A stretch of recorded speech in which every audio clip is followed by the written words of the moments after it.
What's up, Bucs fans and Pewter people? Bailey Adams from PewterReport.com back here with you as we continue our Bucs 50 Most Memorable Games series, which will take us all the way up to Week 1 of the 2025 regular season, the Bucs 50th as an NFL franchise. Of course, this is going from 1976 through 2024 all the way up to the 2025 season. We're going through 50 memorable games in chronological order. It was difficult to do. It was originally an 80-game list. We had to cut out some very, very good and memorable games, maybe in the early 90s. But this is where things get a little more condensed in the list as we're on to Week 3. We're still in the late 90s. And as we get in the late 90s, early 2000s, the first golden era of Buccaneer football, a lot of games come up on this list. So we're on to games 11 through 15 in this one. If you missed last week's video, we covered games 6 through 10, which came between 1995 and 1998. And, of course, that video is right here on our Pewter Report TV YouTube channel if you want to catch up. Today, our next 5 games, games 11 through 15 in this series, like I said, it gets more condensed. We're still here in 1998, picking back up in 98. Great year I was born. And we're going through October of the 2000 season. So we're only covering a couple years here in these next 5 games.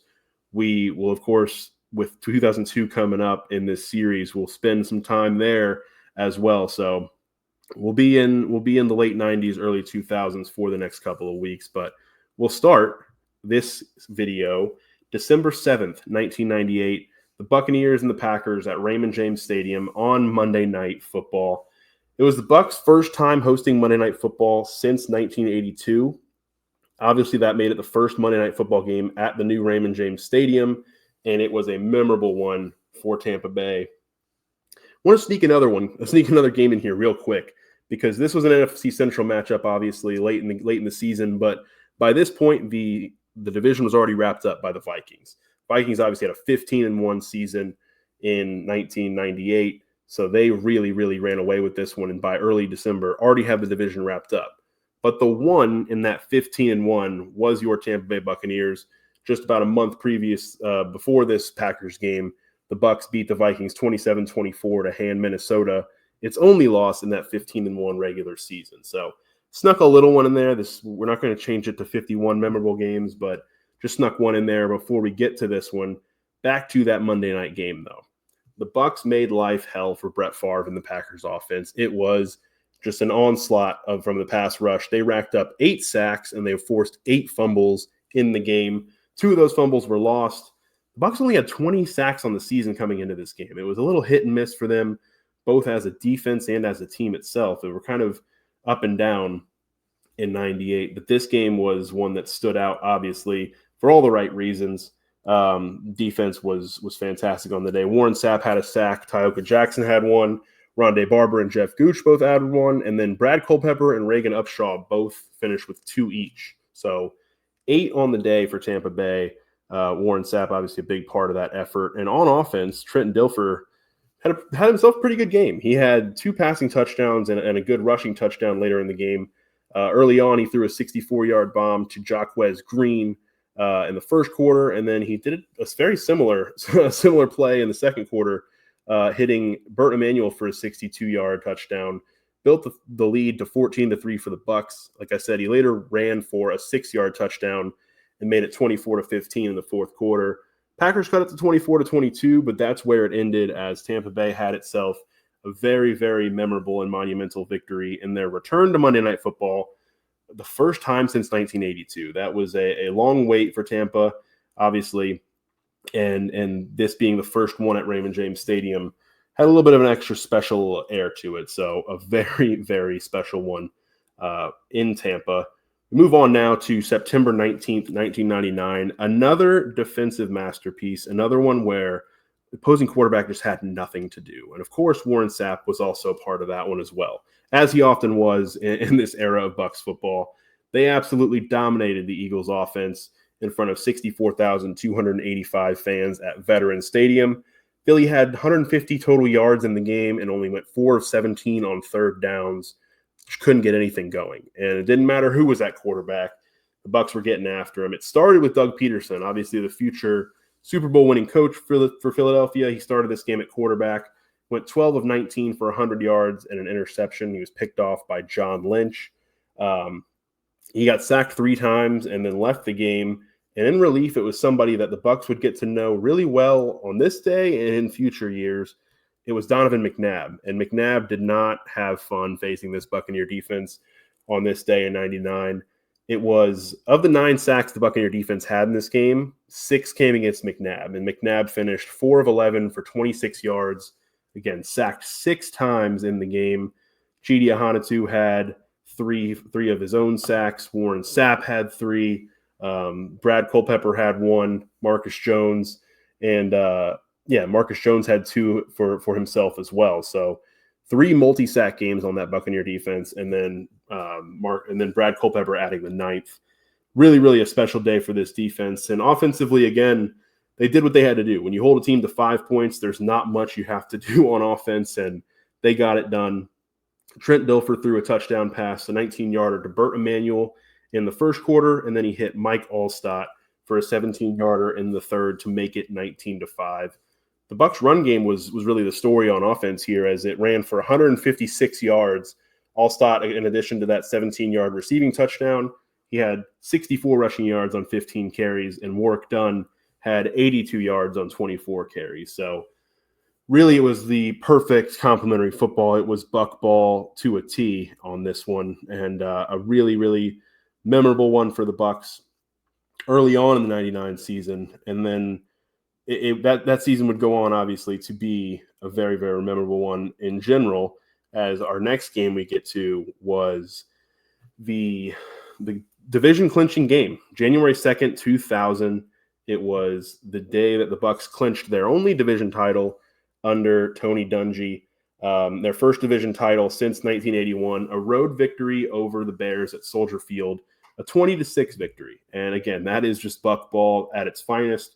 Martin Gramatica, a 25-yard field goal early on, and a 1-yard touchdown run from the A-Train, Mike Allstott, to make it 10-0. The 2 teams traded field goals in the third, but the Bucs put it away. The Bears had cut it to 13-6, but Sean King threw a 6-yard touchdown pass to Dave Moore with 7:33 left. That made it 20-6, and that would be it. Sean King, 18 of 24, 178 yards and a touchdown on the day. Warrick Dunn ran for 80 yards, and Allstott added another 64 yards and that touchdown I mentioned earlier. Jacquez Green, 10 catch day for 113 yards in the Buccaneer win. On the defensive side of the ball, of course, they held the Bears to 6 points, and they got it done with a Donnie Abraham interception. Steve White and Marcus Jones both had sacks in the game, and it was just, again, I said Buck ball at its finest. It was what the Bucs came to be known for during this era. And it was the final of the Bucs' 3 NFC Central titles. They would soon move to the NFC South, of course, in 2002. And this was their lone division title under Tony Dungy. The unfortunate note and the unfortunate end for this game was the fact that it would be the final game ever for longtime Bucs tackle Paul Gruber. He unfortunately broke his leg in this game, and it would be the final game of his career as he went on to miss the rest of the season. It was a tough end. It was really a tough end for a guy who had been a stalwart for Tampa Bay's offensive line for so long. But obviously he has since been commemorated and recognized in the Bucs Ring of Honor inside Raymond James Stadium, and deservedly so. I mean, he has a special place in Buccaneer history, and this was the final time Buccaneer fans would get to see him suit up in the Bucs colors. Obviously, this picture you're looking at here is the Creamsicles, but by this point, obviously they were in the red and pewter, the Pewter Power days. So we will move on, though, for the next a couple weeks later, the Buccaneers in their first playoff game in Raymond James Stadium. That was just as memorable as it gets. If you're looking at these old games pre-Super Bowl 37, you're just, the Bucs were down 13-0 in this game, the first playoff game at Ray J, and they're going against a guy who they would obviously get to know very well in Brad Johnson, leading Washington into this game. Washington built a 13-0 lead, 2 Brett Conway field goals, and a 100-yard kickoff return by Brian Mitchell to start the second half. That dug the deficit, but it wasn't enough. It wasn't enough to hold the Bucs back. A huge key in this game, obviously, was the defense's ability to handle Steven Davis, who was a 1,400-yard rusher that year. He had 17 rushing touchdowns to lead the league. In this game, he only had 37 yards on 17 carries, and he had 3 catches for 26 yards. Tampa Bay's defense kept them in the ball game, and while the offense couldn't get anything going early, it was the defense that would turn things around. Brad Johnson went deep on 13-0. He went deep, looking to kind of put the game away, and was intercepted by John Lynch, as John Lynch would have one of his more memorable interceptions and moments as a Buccaneer, of course, and a long line of them. He picks off the pass deep, and that kind of turned things around for the Bucs. It was a powerful 2-yard touchdown run by Mike Allstott, where he broke, I think, maybe 57 tackles in just a 2-yard stretch. With 2:03 left in the third, that got the Bucs within 13-7. And then later on, it would be the defense again. A Steve White sack fumble early in the fourth would be huge, as it would turn things around. Because on the next possession, it looked like it wasn't going to go well, but Warrick Dunn came to the rescue. Sean King fumbled the ball on a 3rd and 3, but Dunn scooped it up, picked it up, and ran for the first down. And that kept the drive going. And they would keep it going again on a 4th and 1. Later in the drive, deep into Washington territory, Mike Allstott converted on 4th and 1. And then later on, a 1-yard touchdown pass from Sean King to John Davis. And then the Martin Gramatica PAT with 7:29 to go gave the Bucs a 14-13 lead. So it wasn't an insurmountable deficit. They were down 13-0, but just like that, they made it back to 14-13. And then they just had to hold on late. And it got scary. Brad Johnson led Washington down the field and set up a potential game-winning field goal for Brett Conway from 51 yards out. But with a minute left on that 51-yard field goal attempt, it was a bad snap. He rolled the ball on the ground. Johnson couldn't do anything with it, and the Bucs held on. It was a huge, huge playoff win for Tampa Bay. Obviously, Lynch's interception was huge, and so was the White sack fumble.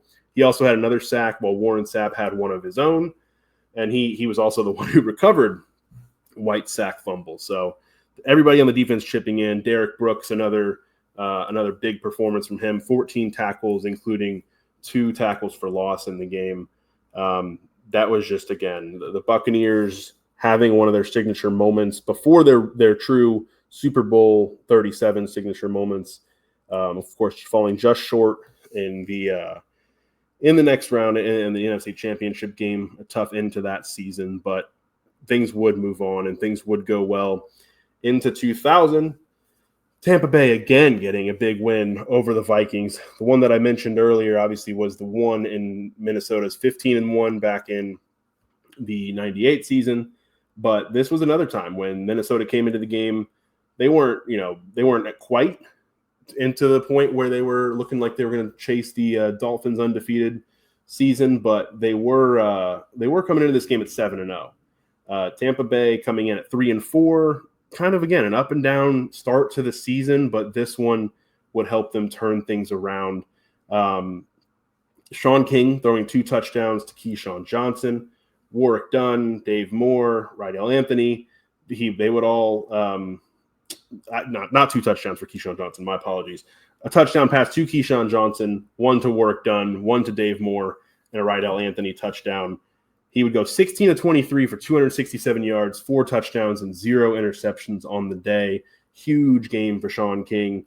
And it was, of course, Warren Sapp who would, again, set the tone early on, pushing his way through the interior of the defensive line for a vicious sack fumble on Dante Culpepper, UCF legend, by the way. Getting the sack fumble, and the Bucs would go on from there. Derek Brooks added a pick 6. The defense just took over on this one. Rondé Barber had himself a day. And the offense, 41 points. Warrick Dunn ran 11 times for 89 yards, caught a 23-yard touchdown from King. Keyshawn Johnson, in addition to his touchdown, had 121 yards. Donnie Abraham had an interception to go along with Derek Brooks's. And again, Rondé Barber had a sack to go along with Warren Sapp. So a game where the Bucs just took it to the 7-0 Vikings, stopped their undefeated run, got the Bucs to 4-4, and it would spark the turnaround for Tampa Bay as they would go on to win 7 of their final 8 games to finish 10-6 and make the playoffs again. And I say the playoffs. I mentioned that they made the playoffs again, and they did so with a thrilling win in December, which we'll have to get to next week on our next edition of the Bucs Most Memorable Games series. We have our first cliffhanger of the series. We'll be back next Thursday to journey through games 16 through 20, picking back up in 2000 within that division clinching game. And like I said, things are getting condensed in this list. We start next week at the end of 2000, and we may just get into 2002, but can't say we'll wrap up 2002 next week. So stay tuned for that.